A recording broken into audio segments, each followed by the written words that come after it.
All right, welcome everybody to the regular meeting of the Jamaica Selectboard. It is Monday, March 24th at exactly 7 p.m. The first order of business is to call for any late additions to the agenda. I know Andy has one. Hi, I hate to on such a large agenda, but I'd like to add on that we discuss the replacing the flagpole on our little common out here by our Veterans Memorial. Flagpole, terrific. Yeah. I'm going to add the approval of the members of the Jamaica Planning Commission. And Kate and I would like to very quickly just add an update on where we're at with the RFP for improvements to the transfer station. Okay, terrific. It shouldn't take that long. Okay, terrific. Thank you, everyone. The next order of business is to approve the minutes from the February 24th regular meeting. I'll make a motion to approve the minutes. Second. Thank you. Second. Any discussion of the minutes from the last meeting? Seeing none, I'll call the vote. All those in favor, please say aye. Aye. Aye. Thank you. I think we have with us today, Greg, did you want to make an introduction for the Rivers presentation? Hang on, they're just here now. They're going to let them in. Oh, Are we going okay. to do the town meeting minutes or? Say that again? Town meeting minutes? Approve the meetings of the town, the minutes of the town meeting, or you want to wait? Oh, I see. I Number did three. before Number Rivers. three. Sorry. I will make a motion to approve the minutes of the town meeting. Thank you. Any discussion there? I honestly didn't study them, but I'll take the word of the rest of the board who did. I'm sure Vision checked them out thoroughly, right? Yes. All those in favor, please say aye. Aye. Aye. Terrific. We carried, both carried. Okay, now we'll move to the Rivers presentation. All right. So I see Ben in here now. Ben is with Stone Engineering, and they are, actually, hang on, we'll get that Alyssa in here from Wyndham Regional. They've been doing a project to analyze potential flood mitigation areas within town as part of the Rivers project. Some federal funding that was moved into the state, and now many of the regional planning commissions are looking at ways to potentially use that money for flood mitigation. So I'll just turn it over to Ben. Is that proper enough introduction? You can take it away. Sure, but before I want to do that, and thanks everybody for welcoming me to the meeting. Just wanted to see, Alyssa, did you want to say anything to kick this off? Just this has largely been an effort between you and Megan, and I want to make sure that you get a chance to talk about how Wyndham has been involved with this and kick this off and been the people leading it. Yeah, thanks, Ben. Yeah, so we have been working on the river project since July of 2024. We're now at the phase of working on the applications, putting them together for the projects that that have been selected. So we're here tonight to share with you the project that we would recommend moving forward in the river program. Ben's going to get into the details on that. We did look at a couple of projects in Jamaica, but this is the only one that has made it through to, for various reasons, made it through to submit an application. So the applications are due to the state April 30th, by April 30th. So, you know, we're in crunch time at this point, and yeah, we're just looking to get your feedback about the project that has been selected. We have communicated with Greg Moulemans, has been our primary contact there at the town. So yeah, I'll turn it over to you, Ben, now. Thanks, Alyssa. I'm just going to share my screen here. I've got a PowerPoint to kind of walk you guys through to show you what the project, it's sort of it's three sort of separate things that are being lumped together. And then we can take questions. I'm happy to answer questions as I go. I'd rather kind of give you guys the opportunity to respond if there's something that comes up rather than have to wait and go through it. So we've got what we call 30% conceptual design. So these aren't fully fleshed out. They're not ready to go to construction. They're just the basic kind of details and parameters that we need. We did get survey, and then we've got some design plan sets in CAD and computer-aided drawing that we can get some rough estimates of numbers that we can then use to develop an opinion of probable cost that can then go into the cost benefit analysis for FEMA and then for the grant applications. So just a caveat that this is, we've done some work here, but this certainly isn't ready to go to construction tomorrow. Ben, can I interrupt just for 1 second, just for some of the group here? I'm thinking that may not know that this was one of 2 sites that was looked at within town. I don't know if you're going to get into that at all in your presentation. I think you're going to mostly give an overview of this site that made more feasibility, made more sense. But I don't know, there was 2 sites evaluated within town.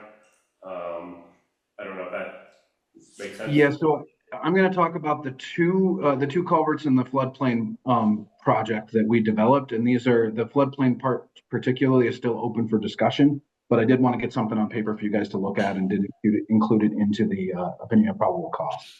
No, Yeah, I one thing. Yeah, Alyssa can maybe speak to it. So. Yeah, so the other project that we looked at was putting it was kind of reconnecting a flood chute near the Wilkins Mobile Home Park.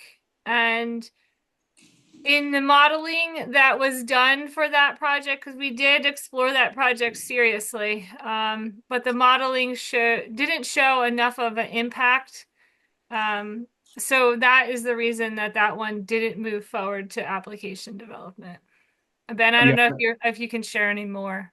Yeah, so I did develop the model for that, and it was a fairly coarse model, but what we found is that connecting that flood chute, the flood chute was taking flows at high flow events, so it wasn't completely disconnected, so it did have some benefits there already, but largely the bridge downstream is enough of a constriction for the water to go through that it backs water up there, and so any reconnection of the floodplain there doesn't really have any kind of nominal impact. The reconnection of flood chute was having like a half an inch of difference in water surface elevation.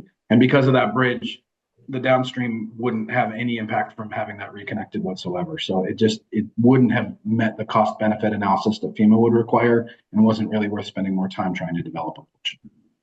Yeah, great, thank you. So I'll jump in. You've all heard about Rivers program from Alyssa. I will say it's a pretty unique thing that Vermont's doing to really try to get communities some of the resources that they need. I've worked in Maine and West Virginia for a while, and then nobody was doing anything like this. So I applaud the state for putting this together. And this is just the brief. Alyssa already kind of touched on this, but yeah, this is a partnership between Wyndham Regional Commercial and Stone. And we're just trying. There's several communities across the state. Jamaica's not the only one that is receiving this assistance. And I'll jump right into the projects here. So we evaluated 2 culvert replacements on Pikes Falls Road, culvert number 47 and 49. I'll show you those a little bit more specifically. We'll get into some details. But from what we were told in the investigations that we did, these were consistent problems for the town, and the road was overtopping here quite frequently. And this is a place where you have to get access on both sides for emergency access, and people need to travel. So it made sense to focus in on these crossings. And these are the 2 crossings. These are just screenshots of my plan sets here. But this is culvert 49 up here. It comes down Pikes Falls Road. Ball Mountain Brook comes and crosses here. Sorry, you can't see me first. But I won't waste time trying to find that the little laser panel here. But the Ball Mountain Brook crosses the road, and then another culvert crosses it right. It crosses right underneath it again. And Ball Mountain Brook, that is. And then Kidder Brook comes in and goes underneath a culvert, and then gets right into Ball Mountain Brook right at the confluence. I want to interrupt again, sorry, Ben. At this point, it is Pikes Falls Brook, Ball Mountain Brook, later downstream, and then the main it could be called a tributary of Ball Mountain Brook, I guess, but just for clarity for people in the room that may know it as another name, I guess. Apologies, that's what our maps had called it, so that was what I. And this is culvert 47. So this is the one that's lower down. It's over on the right side of the screen here. And this crosses, it comes in, Kidder Brook's coming in from the south. It makes that big U bend and then comes into Pikes Falls Brook and meets right there and then continues on downstream. Flow is going from south to north, or southeast to northwest. Sorry, southwest to northeast across the map here. And what we found in doing the modeling for this is that the existing crossing, which was a 12 foot wide by 7 feet high pipe arch culvert, was not handling the 100-year flood, or we'll often call that the 1% annual exceedance probability, but is frequently known as the 100-year flood. That was overtopping the road pretty badly at about 5 feet of water is what our models show it going over the road at. So it's a very big problem. We modeled it and getting ourselves to a 21 foot wide by 9 foot tall concrete box culvert gave you adequate capacity to pass that 100-year flow or that 1% AEP without going over the road. That's mandated through the stream alteration permit from the state that you can't go over the road. It does have a lip, it is just over the lip of the culvert at the 100-year, but passes all of the other flows without even getting to the top of the culvert. This will improve sediment passage, which is a big part of the reasons that you have problems with undersized culverts is they might pass flow, but they don't pass sediment. And it will help, of course, with aquatic organism passage as well. It's good to understand that the 9 foot tall concrete box, it's not going to be 9 feet from the stream bed to the top of the culvert.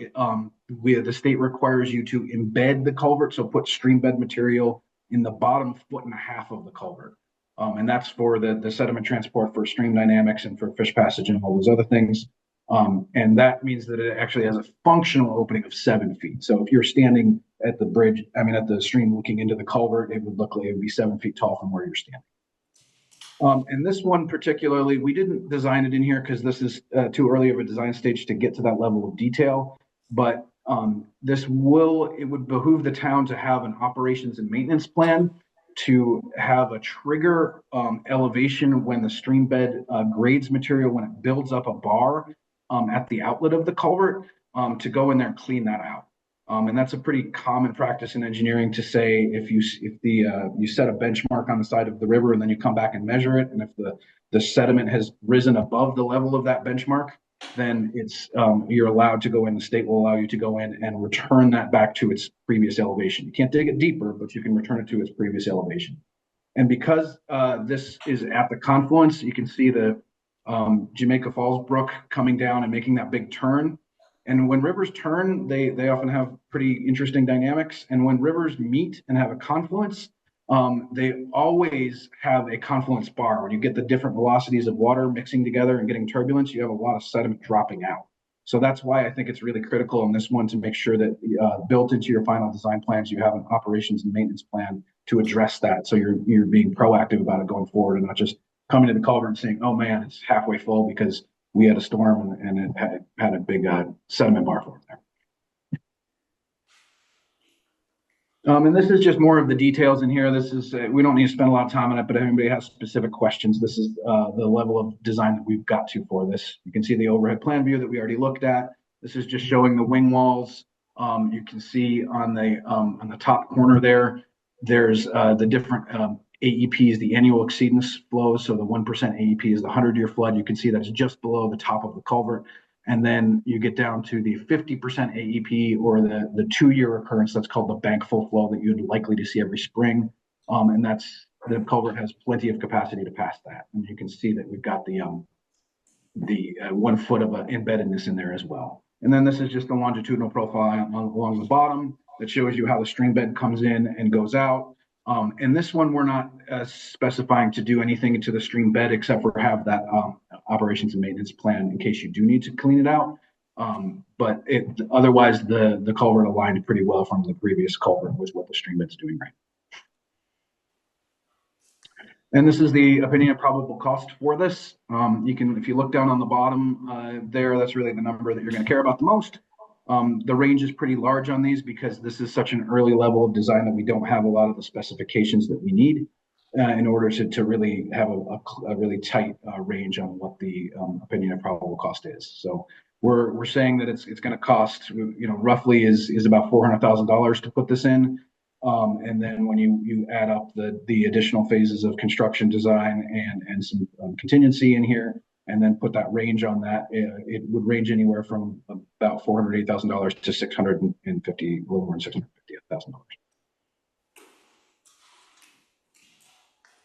$650,000. Now we're moving on to the crossing that's upstream. This is on Jamaica Falls itself. This is culvert number 49.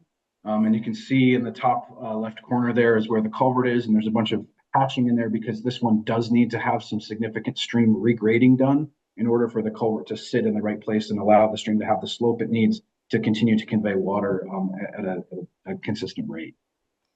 This one is we expect is a 24-foot by 9-foot tall. Same thing applies as the last one. That first 1.5 feet will be embedded, so it'll be 7.5 feet as you're standing in the stream bed.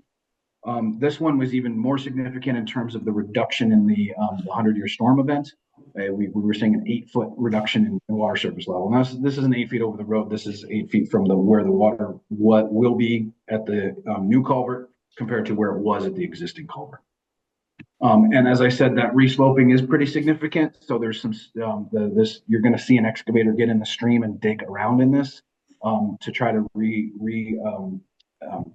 slope some of the areas both up and downstream because there's so much material that is graded upstream because that culvert was so small that it allowed the water to backwater and make a pool up there, and then all the sediment dropped out and you got a lot of stuff that built up, and that really kind of messes with the dynamics. So it's a good idea when you're making these the correct size to try to adjust the slope again to make sure that it will be a consistent slope through the culvert. You don't get weird stuff happening and scour happening right by your crossing. The lower section that you can see in here with the green, those are trees that we're proposing planting there. This is something we can talk about is if you think it's a worthwhile thing to move forward.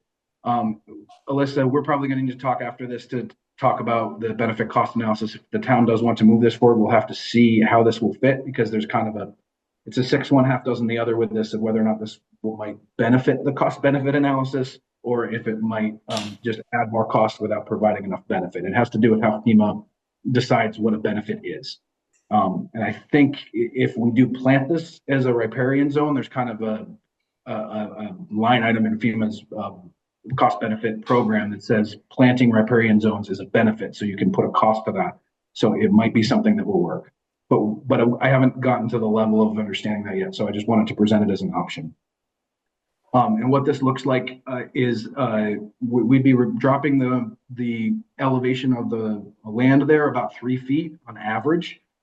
We'd slope it back. It's about just under an acre. It's about 0.85 acres, and lowering that down so that when the river gets up like even that Q2, that lower flood event, that bankful flow, that would go over in there and spill that water out, which would allow that to slow down. If you planted it with trees, it would slow the water down more and provide some flow attenuation for the crossing on the lower half of the screen here where it goes underneath Pikes Falls Road again. That could be a benefit here. It's largely more a benefit in terms of slowing things down and allowing the river to maybe realign around this bend. Rivers don't like to have really sharp bends. So what might happen here is that it kind of just evens that bend out a little bit. So it's not quite as much of a 90 degree, and that'll help with the alignment with that crossing and make it less likely that the river tries to jump around that crossing. We also have specified in here a riprap slope protection that we could get creative with wood potentially if that was of interest. But we do need to do something to stabilize that slope if we cut that back so it doesn't erode to get into the road embankment and cause problems for the road at higher flows. And that does extend up past the building that's right next to the river there to make sure that the building won't get eroded away either. And again, this is just that look from a different viewpoint, looking at the cross section and the longitudinal profiles. Again, you can see that we're close, but not quite up over the lip of the culvert at that 100-year, that 1% AEP. Plenty of capacity to pass the lower flows. And you can see those red hatching there is kind of a little bit more detail on how the stream is going to be excavated to get a more consistent slope. So it will go right into the culvert and have a clean entrance and exit from the culvert. And this is the opinion of probable cost. Now this is just for the culvert, and I will show you in a second them combined, what that looks like. But this one's a little bit more expensive than the other one, but they're similar crossings.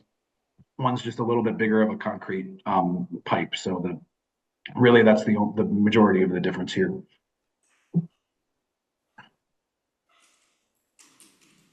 And this just gets you some more detail, just zoomed in on what that one looks like. There may be potential, even if FEMA doesn't want to fund this, or this doesn't fit into the opinion of probable cost, to have a project like this funded through water quality funds or other resources that might be available, just to do it as a habitat restoration project for fish passage, aquatic organisms, and riparian reconnection.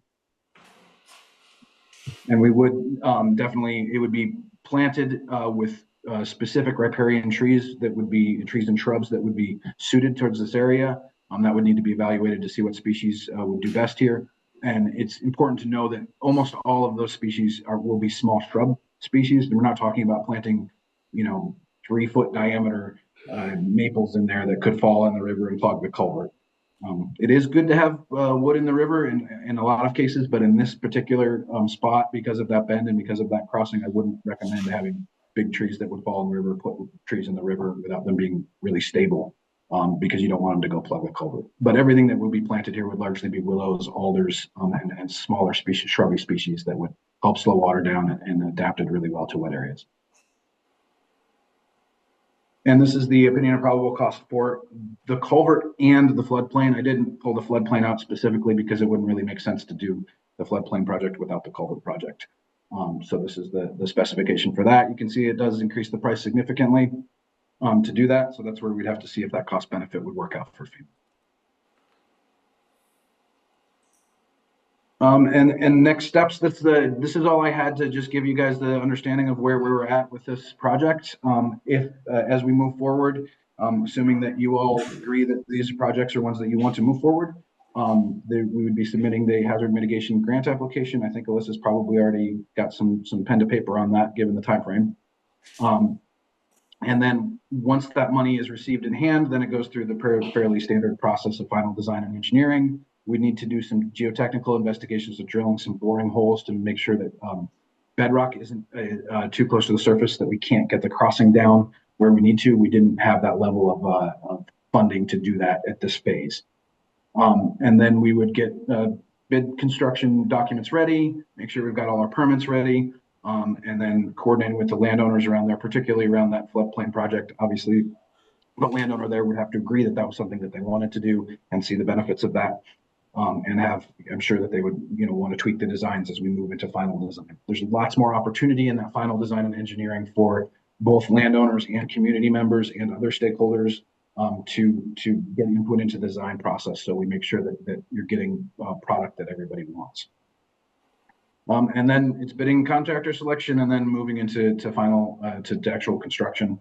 And because these are river projects and every single one of these projects would involve working on the banks or in the river itself, it would need to happen between July 1st and October 1st, which is the in-water work window that the state stream alteration permit regulates.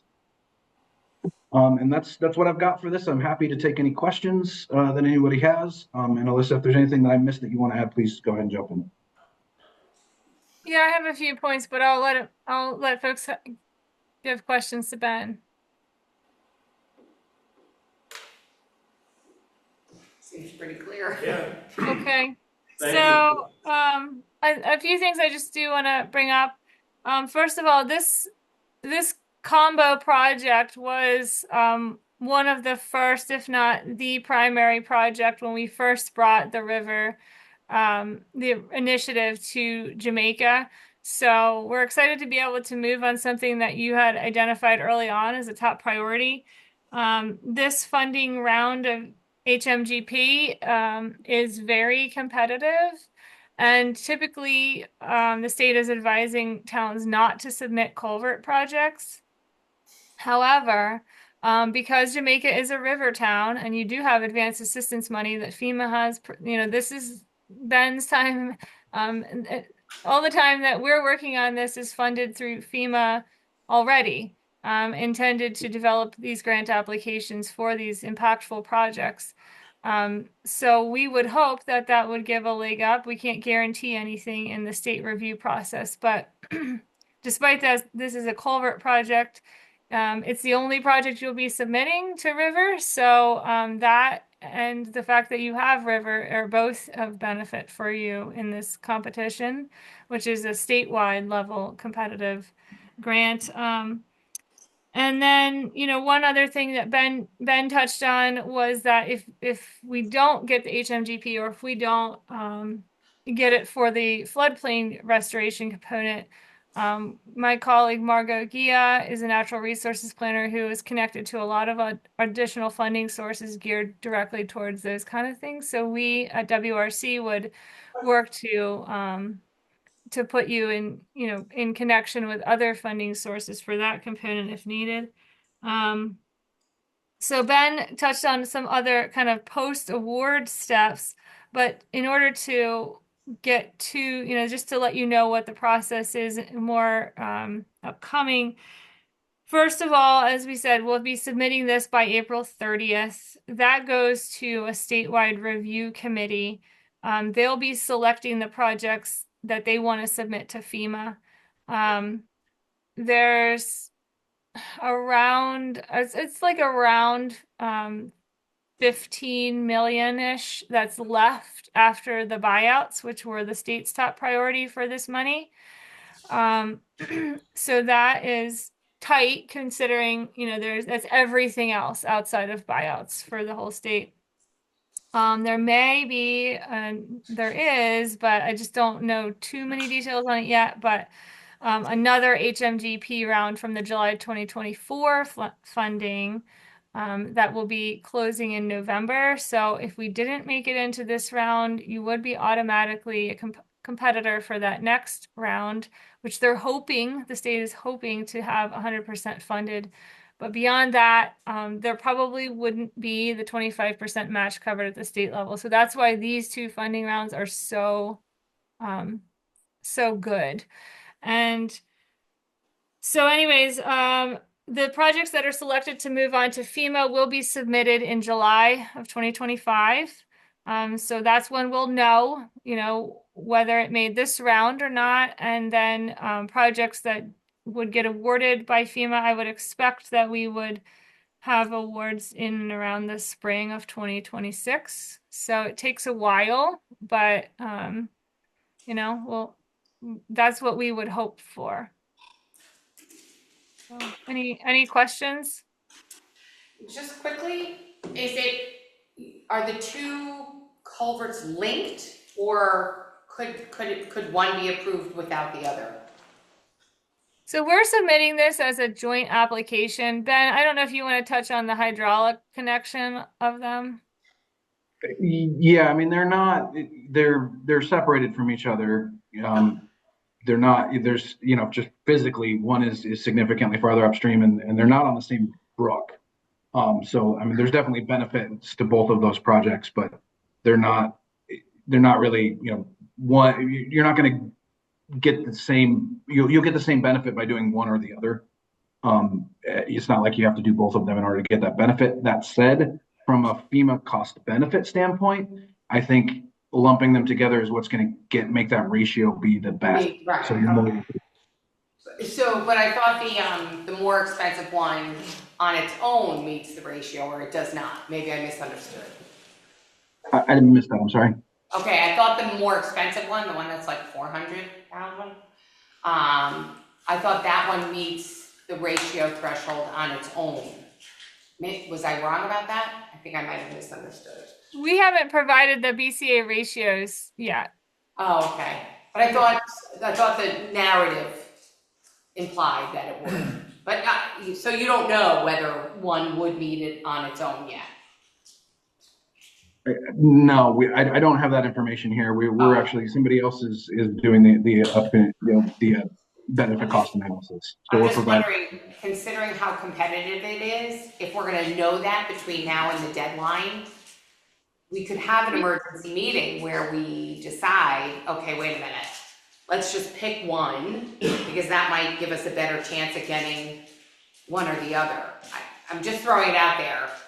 Yeah, no, it's a good thought. I mean, I guess we can consider the fact of looking at them individually in the BCA, depending on how it goes together. Or, I mean, I understand what you're saying, Yeah. and I think that we would probably want to do a bit more digging in the BCA and see where things land and talk about if we would recommend that or not. Right. But yeah, it's Please. it's good to know you're open to doing that if needed. Do you offhand know what would be your preference if you have to choose one? Yeah, the bigger one, right? I mean, that's the I one know that's it's cost us the more. one that lives there, but that's. Oh, yeah, Sorry. right, the bigger one, The because one upstream. upstream, because it's, 49 by far. right, because we've had more issues with that It one. washes out, when Right. it washes Right. out, it washes out totally. Right, Right. and it's just cost the town, and of course, the folks that live there tremendously. So I just, you know what, what really triggered it for me was that you were saying that culverts in general are kind of on the, on the lower, are less favored in this, decision as to whether to grant a project or not. So I guess I'm trying to think now, how do we make this the most competitive, application? Yeah, no, it's good. Also, we'll take that in under advisement that if we need to do 149 would be the preference. But we'll look at them. I mean, I think that, I'm curious, anybody else on the board, do you agree? I agree too, and having looked at this, probably a little bit more than most people in here. Right. That one also has the advantage or the benefits of the floodplain restoration almost fully associated with that Right. culvert versus Right. the one below. So the Right, cost benefit might stack up better for just that one. right. Yeah, Thank you. we can definitely look at that. I just do want to highlight that this work has been done in terms of the costing and the design, the 30% design, and there are other funding sources like Better Back Roads. The state has other resources. If there's significant fish populations in there, there might even be U.S. Fish and Wildlife Service money, although that might not be as available right now. But this work can still benefit you even if you don't get the hazard mitigation. Oh, yeah. Mhm. I believe me, I'm very glad the analysis was done, and it's clearly, if we decide just to go with the one culvert in order to make our application as attractive as possible, it doesn't mean we're abandoning the other one by any means. They both need to get done. It just, maybe we would go after different funding, for the other one. Yeah, and if that was the case, we would definitely share everything with you and, our transportation planner, whomever it makes sense would assist in another grant if needed. We did end up doing that for our culvert in Londonderry.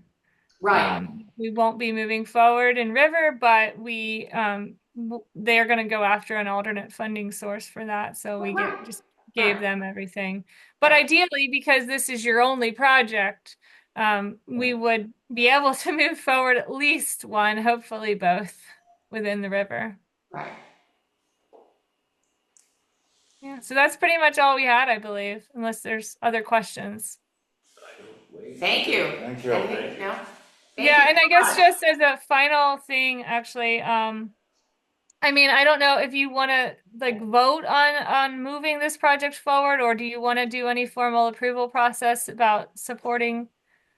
I guess Make a both, motion? hopefully, and 49 if we can only move forward one. So, maybe can it be a conditional motion so that I'll make a motion that the board supports the project in its entirety, which is both culverts, but is open to revising the approval to be based on one of the two culverts. It's 49, right? Yeah, 49, if the consensus of the Wyndham Regional Commission team and the select board potentially in an emergency meeting prior to the deadline to approve a modified project for just 49. I know that's kind of, I can just put that after, but if everybody followed that, I'll take a second. I'll second. Okay. Any further discussion on that? Just hopefully the combined monies maybe will catch the people granting the money, FEMA side, because it's a bigger project too, whatever. 2 would be There's only great. 15 million and it's All a that. lot of towns. There's a lot. Yeah. All right. Okay, just to be clear, does that mean if we're going to go forward with just 49, you have to have the special meeting, or is that already a part of this?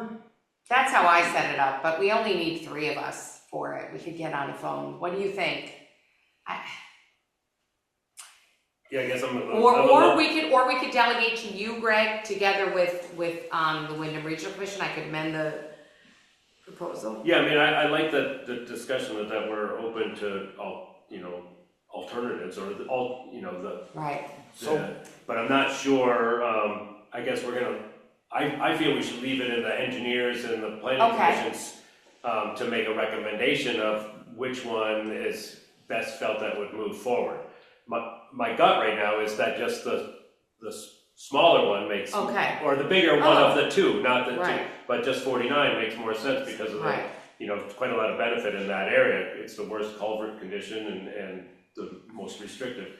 But Andy's point about saying, does this bigger number get more impressions? Let them sort it out. Yeah. I think that motion's all right, and we'll just have a special meeting. I mean, I'll make it Yeah, just a quick one, like our normal, phone call. Sure, I'm all Same in. day notice. And it's just, Okay. I appreciate this ability to just kind of walk through this, see the potential. Yeah. We'll never know until we get to the end. Right. All right, so I'm gonna call the vote to keep the meeting going along, if that's okay. Call the vote. All those in favor, please say aye. Aye. Great, thank you all. Thank you so much for the presentation. That was Thank a you. good conversation. Yes, thank you. Yeah, we'll provide visibility on the BCA front as soon as we have it. Great, thank you. Thank you. All right, so I'm gonna go to the next item of business. Greg, I'm gonna let you introduce Andy. This is our consideration of the appointment of a deputy emergency management director. So, thank you, Jessica and the board. This is Andy Pfau. Andy is a new Jamaica resident. He also runs Peacock Outfitters, and so he's been involved with quite a bit in town. And he is for the dog people out there, he is treat susceptible. If you feed him, he'll come. So I bought lunch for him, and we're rebuilding the emergency management committee. And we have a couple of other people that when we come back with the 2025 local emergency management plan, you'll see some of the new people that have joined on the committee and the roles that they'll take on. But just for, sake, I need to have somebody that also has signature authority and access to all the state systems that I have. So if I'm not in town, Andy can do what I do. Probably better. And the training and all. Yeah, all that. Do we need a motion? I'll make a motion to approve the appointment of Andy Pfau as the deputy emergency management director. Thank you. So Andy, you're all for it? He keeps feeding me, I'll still come. Yeah, That's all it all takes. for it. Yes. Well, I for one, thank you very much for being willing to volunteer your time. Our prior deputy really did do quite a bit, and she was great, and it's more than a role in me, well more, and I think it'll be interesting. Hopefully we don't have too many emergencies to test your skills, but we've certainly done. We have a former emergency management director here with us of many years, and he can attest it's a truly needed position. So thank you for volunteering. Thank you. Any discussion on the motion? All right, I'll call the vote. All those in favor, please say aye. Aye. And you're in. Thank you so much, Andy, really. Thank you. Both of you. Yeah, absolutely. All right, the next order of business is that, the town has, how many tax sales? How many properties there are? I know, I shouldn't have asked you a trick question. Maybe Karen knows. Because a few have now come up with, This is Sarah's gig. Either 2 or 3 left. Okay, so we have either 2 or 3 properties that are gonna be going up to tax sale relatively shortly. Just as a quick reminder to folks, if either no bids are made or a bid below the tax, interest, and penalties due on the property, the town is eligible to make a bid. It is typical that if in either case, where there's no bid or bid below the amount owed to the town will in fact bid at the amount that's owed to the town. The reason for that is because subsequently, once the property has passed through the rescission period, which is a year, and then there's a year look back, the town can then sell the property and recoup the amount of money that was owed originally on the property. And that's it. And that's it. That's all the town gets. Anything over that goes back to the original owner. So in order to do that, however, this board needs to select a representative from the board to actually attend the tax sale and make the bid on behalf of the town. I'm fine to do that. I don't feel strongly about it. I'm just raising my hand as a volunteer, no other reason, but if anybody else interested in acting? No, I'm not. April 10th at 10 o'clock. When? April 10th at 10 a.m.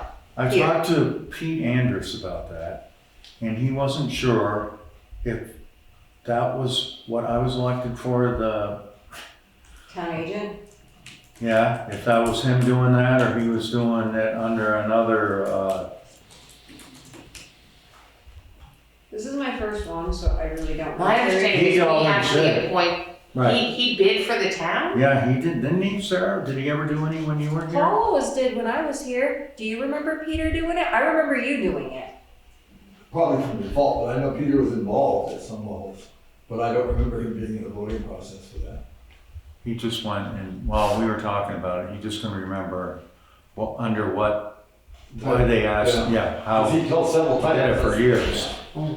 He's one of those guys. I asked him if he My wanted to still understanding do is it. you actually have to elect someone Right, at each tax sale time to act as Oh. bidder. There's not like a standard oh, I Right. position, because this is a very significant, commitment that you're making on behalf of the town. So, so, it's possible the select board could delegate to someone if, Right. is he very interested in, no, we were just Oh. talking about it. okay. No, I okay. ran that by him. Oh, okay, okay. So is it the person elected's discretion to not bid on it at all if it's not really like, if you don't? one else does. No, Do you you have can, to? you can bid if there's a bid and it's below the amount that's over the I town. thought they opened the bid at what's owed. I mean, I've never been to one, this is all just what I thought, but I thought like, if they owe us $12,000, Kevin will open the bid. Okay, we're starting at $12,000. Anybody? But that's, we haven't set a minimum.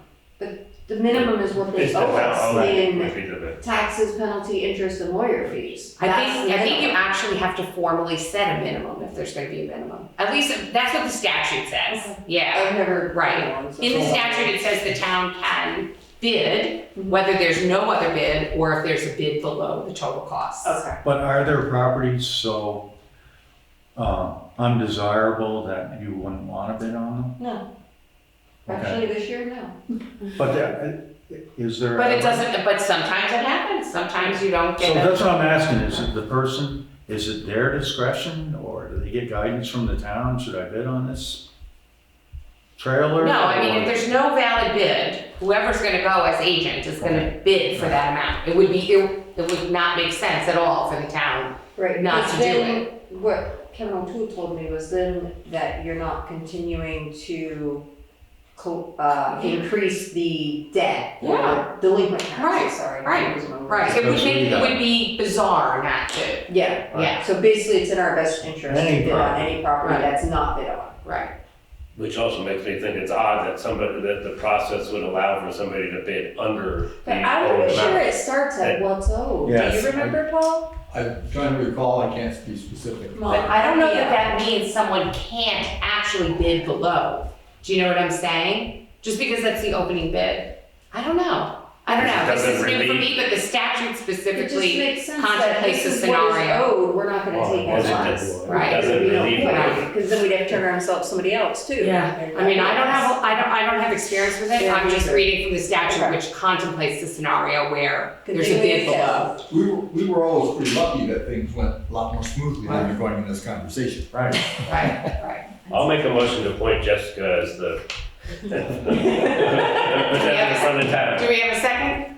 I'll second. Thank you. Any further discussion? Are you have to be in person Yes, I have to go. at the place? Yes, Is it on the site of the town? What's It's here? it's here. It's right in this It's room. right here. So it could be 3 properties here at once? Yeah. Did you want to do it? Do you Well, want I to? did until you started discussing it. That's why I cut off discussion. I don't know if I'm prepared to have to like take an online course or something first, Do you want to do it or not? Yeah, it's in person. Do you, or... do you- if you want to do it, you can. I'm, She's overwhelmed. Did you say you didn't really want I said I'm fine to do it. I volunteer to do it, but if you want to do it, I'll withdraw my motion. yeah. to? No, that's Go for it, okay. Andy.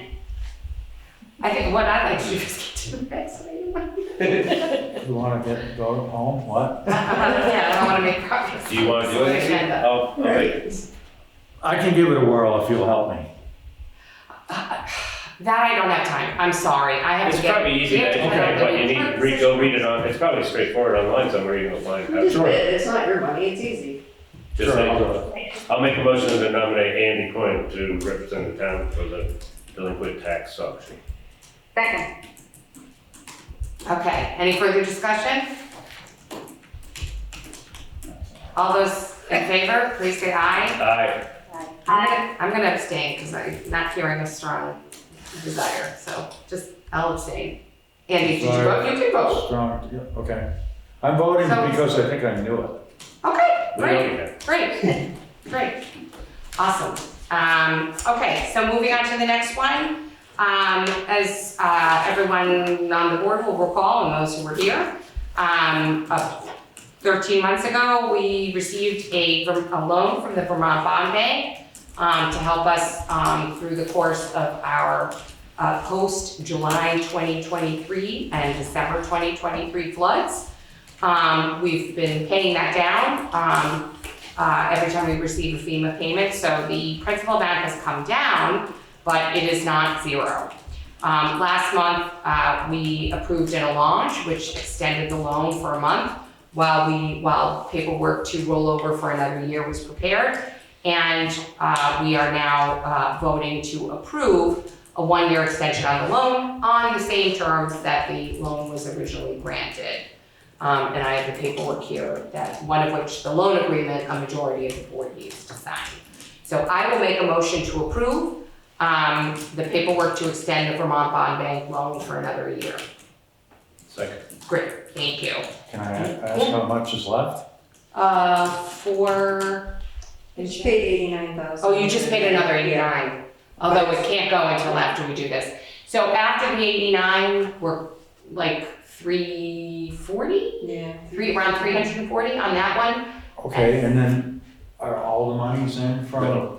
No. Okay, so some of that will. It's approved, the monies are Yeah, okay, Yeah. no, obligated, but they're not in. Yeah, And we are, $100,000. under the terms of the Vermont Bond Bank loan, every time we get a FEMA payment, half of it has to go to pay all down right, the principal. So our hands are tied on that. So that's what that payment was just a little. Half of the Excellent. last one, yeah. They're flowing. good news. Yeah. Flow. Thanks to you, Greg, thank you. Any other discussion on that? No, Great. Fine with me. I will call the vote. All those in favor, please say aye. Aye. Terrific. Thank you, Kate. So I think the next one, Greg, you're gonna take that one? Yes. Thank you. So every year, the state, through VTrans, asks us to, it's our annual financial plan for what we get reimbursed, or not reimbursed, but what we get funded from the state for our roads, called a TA 60. And we have to acknowledge that we've allocated enough money out of our budget. I can't remember what it is. It's municipal, it's like 30 cents a mile or something. No. It's a per mile. It's $300 per mile. And we have, obviously, so we just need to certify that. So basically that the town of Jamaica certify that funds raised by municipal taxes are equivalent to or greater than the sum of at least $300 per mile for class 1, 2, 3 highways. I will make a motion to approve the fiscal year 2026 TA 60 for the state of Vermont. Second. Okay. Any discussion on that, our annual process? Seeing no further discussion, I'll call the vote. All those in favor, please say aye. Aye. Aye. Terrific. So we do all Carries. need to sign this afterwards. After, before we leave, yeah. Thank you. And I believe the next one, Greg, as road commissioner, you will also Yes, take it. so here, this is the other one, certificate of compliance for town road and bridge standards. We last adopted or revised our town road standards in July of 2019. They're still valid. More than likely in a year or so, we'll come up, Megan, through VTrans. There wasn't a set period of time, but it's usually every 5 to 6 years that we re-adopt those.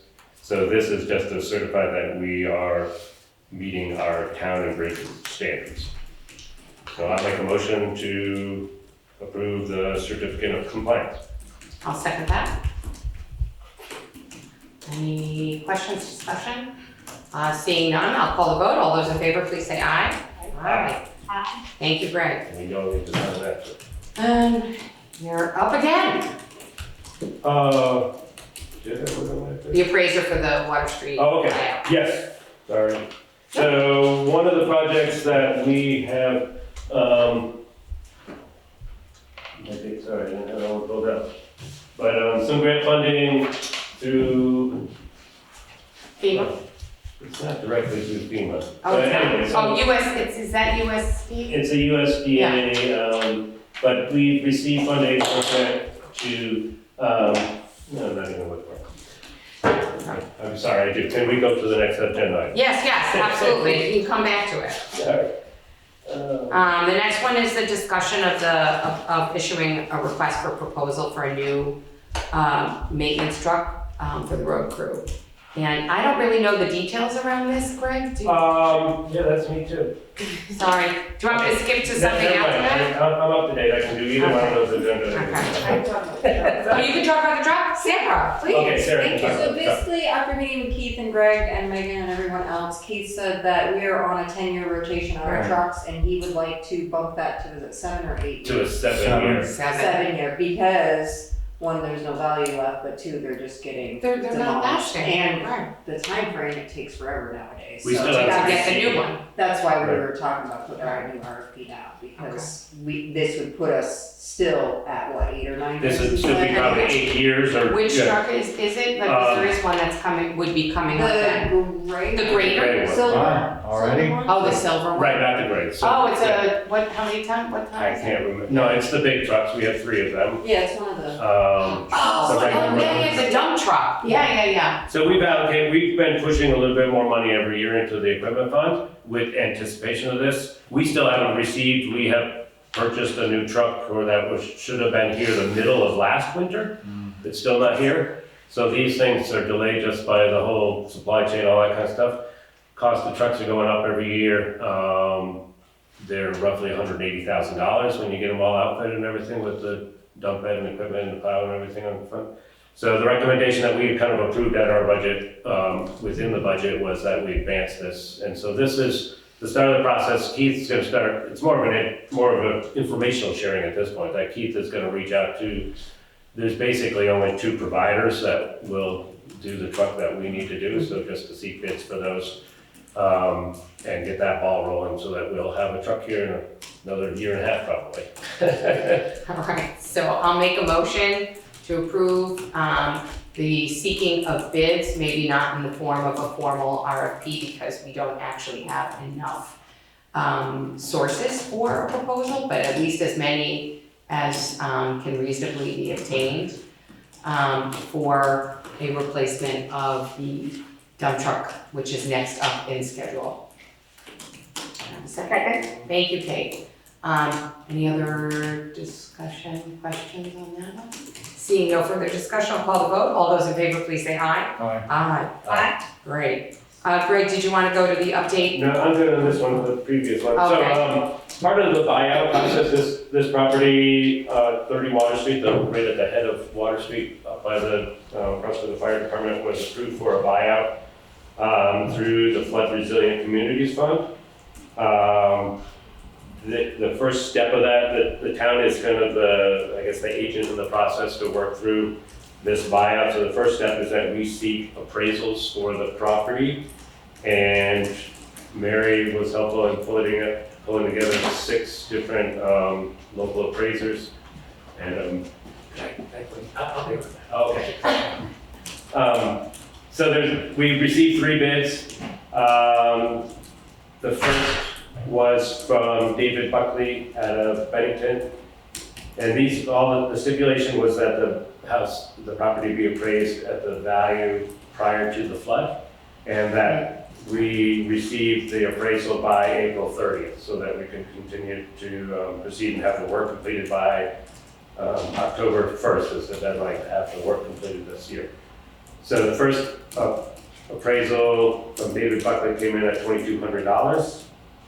The second one from Ryan Bull out of Bennington also was $900. And the third was Kyle Arnold out of Putney at $1,250. So I would like to make a motion that we select Ryan Bull for an amount of $900 to conduct the appraisal of 30 Water Street. I'll second the motion. You didn't see any concern with it, just came in? No, Right. there's nothing there. Any other discussion? Yes. So Is does it that? seconded or I'll second it? I don't know. Wasn't seconded? Oh, I thought you said, Oh, oh, but sorry, I'll sorry. second. Okay, yeah, sorry. Okay. No, I was, yep. So does that mean All right. that the buyout is underway, or is that just? So it's been approved, so what will happen is there's a set budget approved. The property owner is still interested. They can remove themselves if they all of a sudden say, I'm not interested. But also, if the value of the property doesn't come in at the value that they want, Right. they can decline it. They can kind of Wow. back out at any point. Because it's for sale. It's- Exactly. Yep, So they're just- probably trying to have their cake. and So eat it. that's, so that is funded by a grant or something? This is funded by a grant that has been Okay. approved. I think it's financed through, can't remember where the financing actually comes from, but it's a group within Vermont called the Flood Resilient Communities Fund. So we pay that and get reimbursed, Correct. no matter what happens? Whether it gets bought out or I'm sold not or real familiar falls in with the this river from the program. next I have no one? idea. Well, if the process works all the way through, we get Right. our money Right. covered. But we get the appraisal, I mean, isn't it each step is covered? Right. Yeah, Right. yeah. Oh, sure. Just curious. And then It it's seems just like all the other buyouts, like on Water Street, it would become town property to Right. maintain its open space. But what, unless he sold it? Well, so far, I yeah. think he was having trouble. I talked to the guy a little bit, and to insure that place, what they want them to do is expensive, so. But it was on the market, we see it listed. It's still listed. I know, but. Open market. That's not- Viable septic? I don't know, so it's just listed. That's part I of think the they're just, That's part of the problem. part of the they're process. just, putting all their options out. Yeah, I mean, So, it makes right, sense We don't know to, what'll happen, it'd be nice if someone bought it and maybe Yeah. upgraded it. Somebody can buy it. Well, it's Whatever got the city- limitations as far as septic and whatever, but I mean, that's not for me to say. Right. Right. Sure. I'm all Okay, for it. motion's okay. Okay, any further discussion? Seeing none, all those in favor, please say aye. Aye. Perfect. Okay, and then that still leaves one left for you, Greg, which is Okay, yeah, I know. the update on the letter you sent out and all that. So, we received notice early last week, from the VTrans, from the engineer who's handling the project, the bridge project going over to the state park, that they needed to do some test borings of the abutment. I don't remember this, but you probably remember, but last fall or last summer, they did them on the state park side, and now these are gonna be done on the school side. And they required to close the bridge temporarily from 7 to 5 on the 7th, 8th, and 9th. I think in the past, it's gone quicker than that, but that's just so that everybody is aware that. Everybody leaves their car on the other Leave their side car of the on the other bridge. side. They will be able to be escorted across, the walk across. Emergency vehicles within time will be able to get across, and the fire department, Greg, and people know are aware of that. But there could be slight delays. So just this letter has gone out to everybody over there. And it's just more for an awareness, and then everybody else too. The state park knows, but don't try to drive across the bridge during April 7th, 8th, or 9th. 7 to 5. 7 to 5, right, And the right. trucks, they like say that on the side, but that's what they do, like here. I remember the last year they were there. Oh, yeah, it's a company that's specified. Boring holes, something on the side. Yeah, so that's more of an pretty cool. educational vote necessary on that. All right, It's information. Can I just, wrong bridge, and maybe I should bring it up later. But some people thought this was about the bridge by my house, because some of that fell away, and my wife and dog found like a 12-foot hole, and I blocked it off and called Keith in the morning, and they just, are you guys aware of that? I didn't hear about it. I think 12-foot hole. I emailed you. I know, but did you call But I it a blocked- 12-foot hole? That's big, whatever I said. But anyway, I didn't know if that was, the closure was on that. No, it's not No, that bridge, no. So I blocked it all off with horses, cones, and tape, and they all came They down. came in and the they morning. filled it up. Oh, okay. Filled it. Yeah, that you told me, yeah. I just didn't realize it was Yeah, it was, it was, 12 feet. and it appears to, Right, there might be a problem sometime. That bridge needs help. Oh, I Jesus, Mary. thought Keith was holding that, I would give him a message. I don't care. Unless I know it's better. Okay. All right. Some information. Okay, so I'm actually, before we do overweight permits and, well, we could do those and then go to that. Greg, do you have the overweight permits in front I of you? have all those. Oh, you're awesome, Okay. thank you. Just- So these are for Can we overweight do it as permits. one? Can we do it as one? Sure. list? Yeah, let's do Read them that. all? Yeah. All right. I will make a motion that we approve the overweight permits for the following companies. Thank you. Low Family Companies, which is BSP Transport, A.S. Clark and Sons, AmeriGas Propane, Barrett Trucking Incorporated, Hinton Excavating, and Structural Wood Corporation. I'll second that motion. Any questions? Checks are in and all that? Okay, in. great. Seeing no further discussion, were you raising your hand? No, I was Stretching, okay. scratching. You're not supposed to do that when I'm calling. Sorry. Just kidding. I will call the vote then. All those in favor, please say aye. Aye. Aye. And we have a liquor license since you're down there. Am I doing that? There are- Or Andy, would you? A few of them here. Okay. Greg's on a roll. Yeah, Yeah, great. we're all- Yeah, there's 2 liquor and 1 tobacco. Can we do it as an hour? 2 liquor and 1 tobacco. We have to do each one. Separate. And they're different. They're different. We have to do each one. Little- All right. All right. I'll start with West River Provisions. This is for second-class license for the sell alcohol at the store. I'll make a motion to approve the liquor license for West River Provisions. Second. Any discussion? Seeing no discussion, I'll call the vote. All those in favor, please say aye. Great. This is to approve the tobacco license for West River Provisions. I'll second. Any discussion? Seeing no discussion, all those in favor, please say aye. Aye. Aye. Aye. And this one is to approve the liquor license for Blue Dot Beverage, which is me. I'll make a motion, but I will abstain from voting. Okay, I'll second the motion. Any discussion on that? No, seeing no discussion, all those in favor, please say aye. Aye. Great, Abstain. vote carries. All right, thank you. All right. So that's, Okay, so now we're gonna go to, I'm done. okay, now we're gonna go to the late additions. Andy, did you wanna address Yes. the flagpole? So we talked about asking Sean O'Brien where he was at on the flagpole. I talked with him, he said he would be fine with us handling it. Okay, And so I have looked into it, and I just Okay. wanted your blessing that I've been talking to some people and I have a couple of questions for the board. okay, One, do you want a 20-foot pole like was there? That's sort of suggested.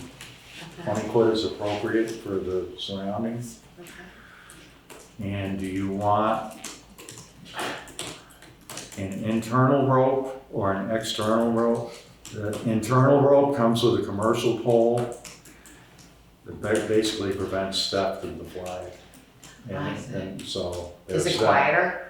Well, A little bit. it's got a system where it sounds like if you raise the flag up and down every day.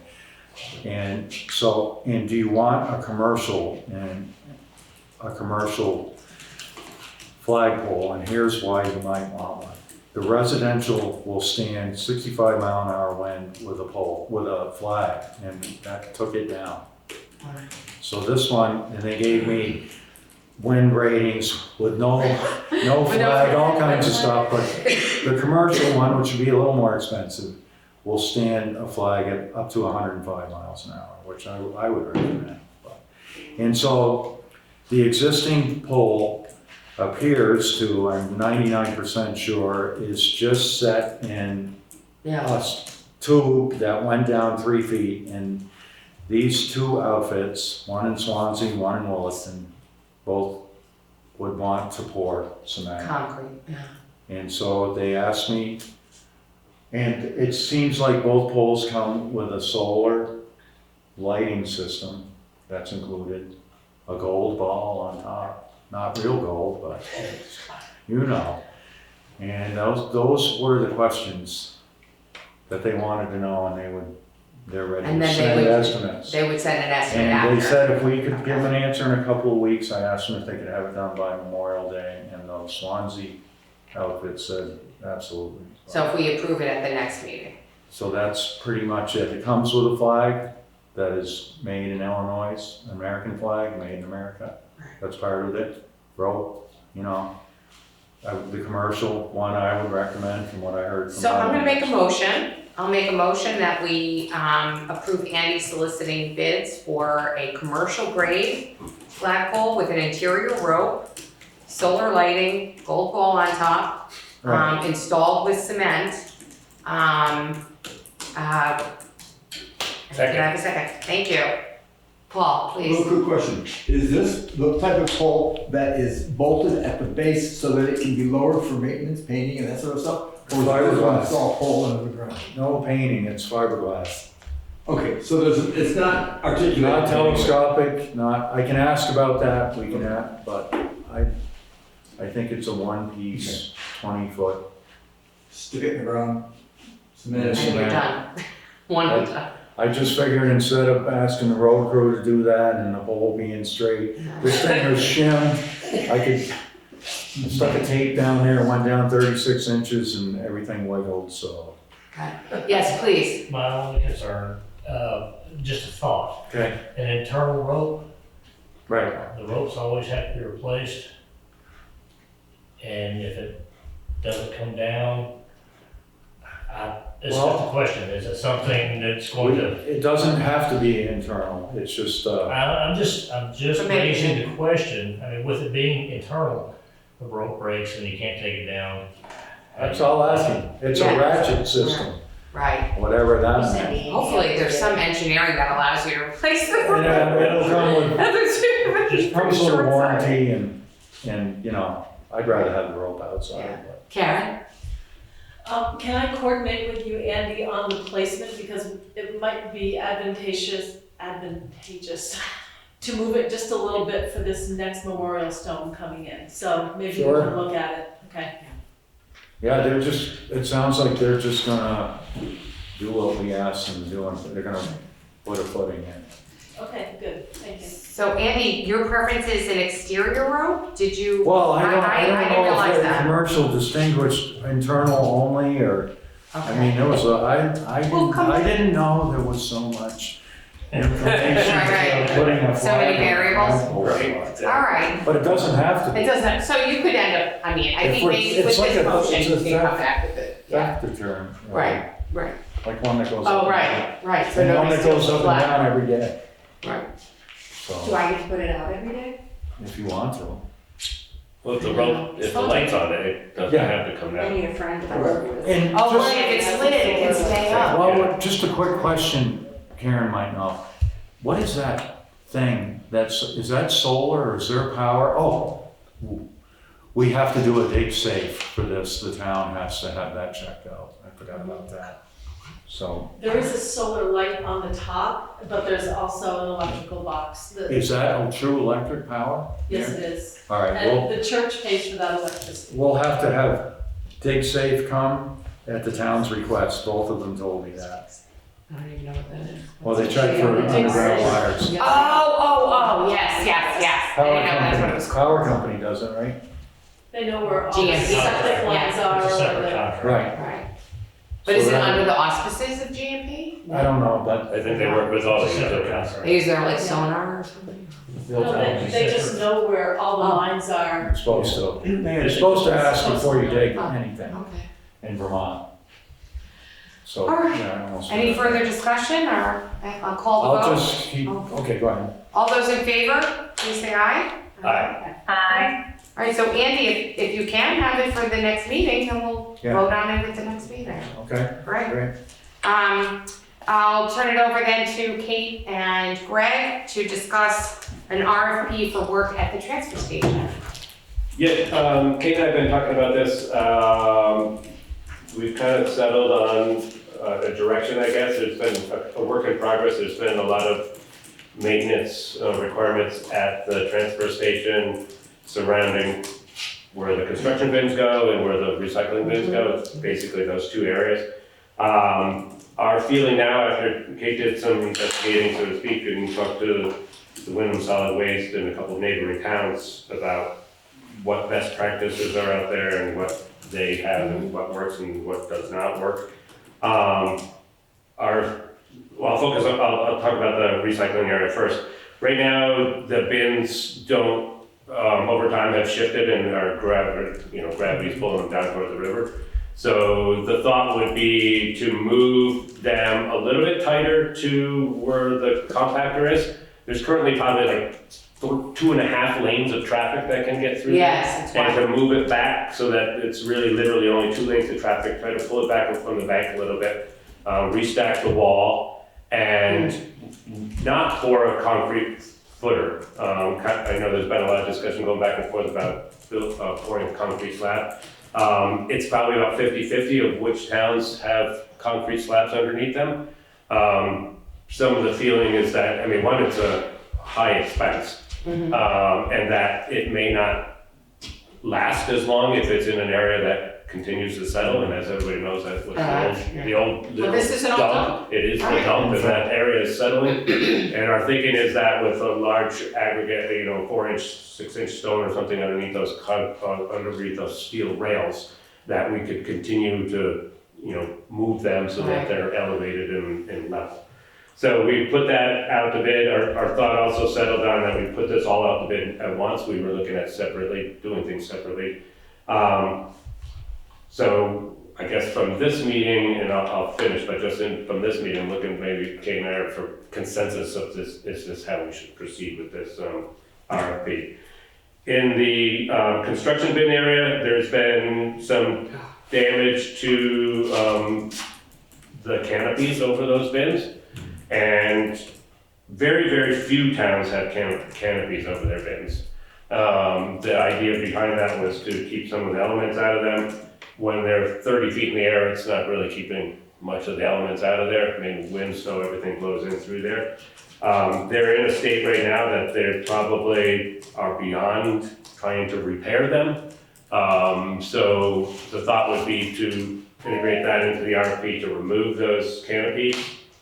And again, in that same area, just clean it out and put some larger stone underneath so we could put the rails down. The thinking that also by removing them, the work along or underneath the bins and also along the wall there would be much easier facilitated by not having the canopies over them. To be honest, it surprises me that they're still standing. They're just 4 They're at an interesting angle. And that they didn't really offer much upside as far as keeping the weather or other things, I mean, out of the bins. And then also to redo that wall, have it excavated, stacked properly so that it doesn't continue to, hydrologically push out. Put proper fill behind it so that it drains. It's kind of on ledge at that part in the back there, so that's why it always seems to be a lot of water. So we wouldn't be doing any ledge work, but. So obviously it would be done by someone who can evaluate our current permit because it is encapsulated. So whatever we do over there, right, probably requires an amendment to our permit, maybe? I don't know. What kind of permit? So there's, you know how it was a dump, it was an open dump. Right. For as long as I can remember. And then under a permit, it was encapsulated and converted into a transfer station. So I think the kind of work that we're describing here, just as long as an engineer takes a look-see, and if there does need to be some engineering work done and an amendment to the existing permit. Yep, good point. And I think the guys at Wyndham Solid Waste are familiar with that, if I can remember. But I do remember there was a discussion when we first looked at this years ago, was that, that was gonna be a necessary, depending on the scope of the How far down project. they're digging and all that kind of stuff. Yeah. Right. Yeah, because now you're talking about the environmental protections. Who knows Right, what's under it. Yeah. Yeah, okay, good point, we thought it'd be the most practical to put it out to bid altogether. Still, I think we budgeted $25,000. This is gonna probably be it's gonna be difficult to keep it under that, but our intention was to try to, not build a Cadillac or anything, just kind of get it Get it done. to be as practical as possible. Did you want to make a motion to approve it? Well, so we're, Of an at this RFP? point, I think we're just looking for consensus to move in this Okay. direction. We can make a motion. I mean, let's feel that that's good feedback on the permit, but I don't know if other people Do you want to feel- come back with a proposed RFP for approval? Or, I mean, I'm fine to approve it in concept and, because the details, it's up Yeah, to you. I guess my thought was that we would just approve it in concept, and that Okay. we didn't have to literally approve the I see what you're and saying. then Okay. put a bid deadline of either a month from now or 6 weeks from now, either that last meeting in April or the first in May, as far as when the bids would be due. I think you have enough detail. I'll make a motion then. Yeah. So I'm gonna make a motion that we approve the development of request for proposal that covers both the recycle bin area project and the construction bin area project. It can have a due date of either a month or 6 weeks.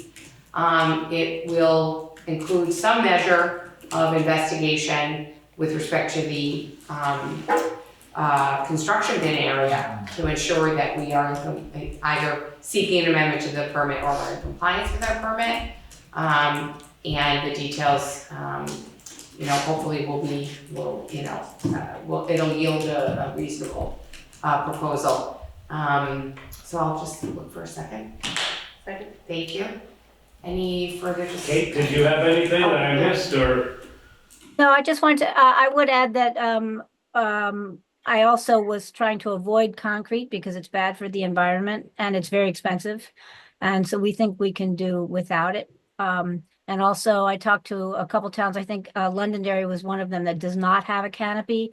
And so I asked about, what about, you know, snow? And he said it pretty much melts and leaks out because they're not airtight. So it hasn't been a problem. Casella doesn't mind.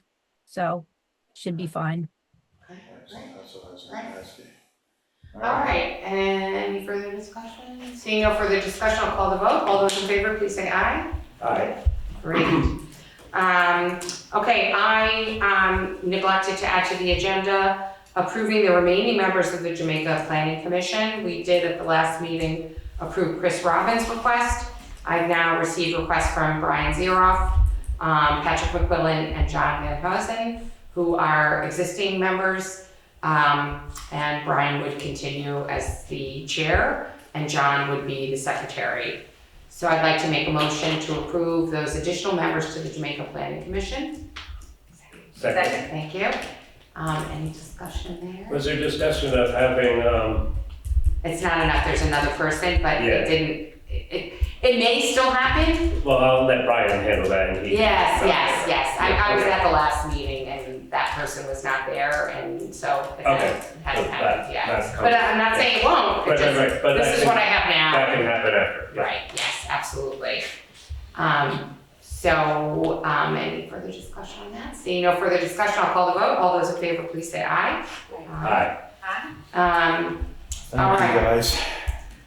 What? Thank them all. Yes, Thank you. exactly. Oh, please, agree, Angie, very much. So I'm gonna make a motion to approve the timesheets for the town office, listers, highway, and transfer station. Okay. Thank you. Any discussion there? Seeing none, all those in favor, please say aye. Aye. And I'll make a motion to approve the pay orders. Second. Thank you. Seeing no discussion, I'll call the vote. All those in favor, please say aye. Okay, so we'll move to public concerns. Karen? Just a reminder, Jamaica Day again, August 16th and August 15th, 16th, and 17th, we're having the Civil War reenactment, and we're working on plans for that, so that's exciting. Just wanted to say we had Pie Day on March 14th, which was a lot of fun. What pies were there? All kinds of pies. Yeah. Salmon quiche, different, it was a lot of pies. Pizza Gaina. We had the Bill's Lumber Mill movie on Saturday, very successful, very fun. And I also wanted to remind people of, not that there's that many on here, but the vote for the school vote. Info meeting is Tuesday night at 7 at Leland and Gray. And the vote is 9 to 7 here in this room on Wednesday. This Wednesday. Yeah. So Info session tomorrow tomorrow. is the info session. Right. Vote on Wednesday. Thank you. That's all I have. Any other? I should have Oh, please. More public information.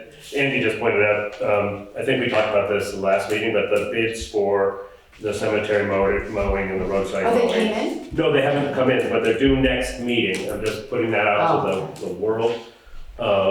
That, I haven't posted it, I just got on today. no, that's okay. I mean, we still have, You know, I don't we know, still but have it's 3 all weeks. out there, 'cause Yeah, We still have 3 weeks. So that, just so everybody who might be watching the TV, and wants to put in a bid, please do. Please do. Yes, okay, that was it, yeah. Yes. Which reminds me of cemeteries, and there's a little extra work that needs to be done with cemeteries. I mean, they come in and they mow, but things start creeping in. And we need a few hours of time just to cut back some brush and things. The bid says to That include does have 6 that. extra hours of work. It But- says right on the bid, it's the That's same one great. we've always used, I copied it from what Okay. Terry had used, 6 so. extra So we get a hours. per hour rate, yeah. Right, so they Perfect. bid those hours and it's included in Okay. their bid. So is the work So we need to make sure they're bidding right. The 6 hours should, Okay, I was gonna ask, is the required work something that would be, or does it require specialty work? You know, like, there are some large trees that need to be removed outside of this. there are, did those large trees ever get taken care of? No. That big one. But that's not what you're thinking. No. No. That's not the This is few just hours. small trees and brush that Right. creep in and start covering graves and things Yeah, like that. so this, the larger trees would be a separate thing. That would be totally Yeah, separate. which needs to be done. Yes, it says also And, include 6 extra hours for additional cleanup as needed. That's Yeah, and that's how it's Maybe always been put out. Okay, Perfect. that's great. Yeah. There was a large tree that fell by Honey Pie. I think it was on Honey Pie's land and it fell onto the, Oh, the Rossville? School property. onto the septic Oh. field, onto the mound system there. Have you seen it, Greg? I have seen it. It took the power lines down, but they put those back. Okay, It did not hit the building, although right, it came thank close. goodness. It was a big part. Okay. Would require professional work to probably get it out. Right, and we were looking at the Rossonville, I just keep thinking of things, sorry. The Rossonville Committee, we have a bid from Ford Winds Tree Service for $500 to cut a few trees around the building. I can get something a little more substantial for you if you want. And there's a budget for, and that would be going against the budget for. It's in that budget. Yeah. I think you could by the Just, re- yeah, request for, you just need to get a couple, ask for right, you have to. 2 other bids. Right. You don't, If it's under a certain amount though. Yeah, if it's under $1,000, I Yeah. don't think you need to triple bid. But if you just but bring a specific, I'll bring, yeah, I'll send invoice. the bill. Yeah, Okay, and ask if they can clean up that other one. That fell down. okay, that may be a little additional, but Right. they're giving us a good deal. Okay. Okay, I will find that. I think that's all I have. Okay, that's all right. You're not limited. There's not a, If it's not a somebody else talks, maximum. it may remind me of something else. There's a lot going on. So we budgeted 300 for Rossville Schoolhouse. Okay. Anyone else this year? It was 250.